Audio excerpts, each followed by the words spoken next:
நமஸ்தே. ஸ்ரீ பரம்ஜோதி பகவதி பகவானின் அற்புதம். நான் ஆந்திர பிரதேசத்தின் குண்டூரை சேர்ந்த குமாரி. நான் 25 ஆண்டுகளுக்கும் மேலாக பகவத் தர்மத்தில் இருக்கிறேன். நான் பகவத் தர்மத்திற்கு வந்தபோது என் குழந்தைகளின் எதிர்காலம் குறித்து மிகவும் கவலைப்பட்டேன். ஸ்ரீ பரம்ஜோதி பகவதி பகவானின் உதவியை நாடி இங்கு வந்தேன்.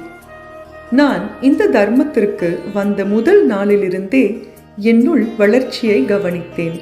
ஸ்ரீ பரம்ஜோதி பகவதி பகவான் என் குழந்தைகளின் எதிர்காலத்தையும் அற்புதமாக வடிவமைத்துள்ளார்.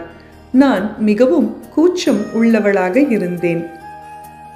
ஆனால் இப்போது எனக்கு எந்த பயமும் கூச்சமும் இல்லை. கடந்த காலத்தை நான் ஆராய்வதில்லை. கடந்த காலத்தில் நடந்த எதற்கும் நான் வருத்தப்படுவதில்லை. நான் திருப்தியாகவும் அமைதியாகவும் இருக்கிறேன். மேலும் எனது பெரும்பாலான நேரத்தை நிகழ்காலத்தில் செலவிடுகிறேன். என் தந்தை ஸ்ரீ பகவான் எப்போதும் என் பக்கத்தில் இருப்பார் என்று நான் உறுதியாக நம்புகிறேன்.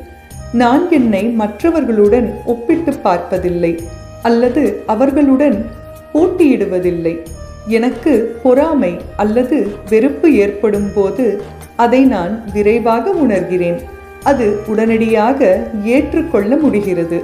ஒவ்வொரு உணர்ச்சியும் தற்காலிகமானது மற்றும் விரைவாக கடந்து செல்கிறது. இரக்கம், நீதி, மற்றவர்களிடம் மன்னிப்பு, அனைவரையும் மற்றும் எல்லாவற்றையும் ஏற்றுக்கொள்ளும் தன்மை அதிகரித்துள்ளது. மேலும் நான் வாதங்களை தவிர்க்கிறேன். என் வாழ்க்கையை மாற்றி அருளை எனக்கு வழங்கியதற்காக ஸ்ரீ பரம்ஜோதி பகவதி பகவானுக்கு நான் நன்றி கூறுகிறேன். எப்போதும் என் அன்பான ஸ்ரீ பரம்ஜோதி பகவதி பகவானின் தெய்வீக தாமரை பாதங்களில்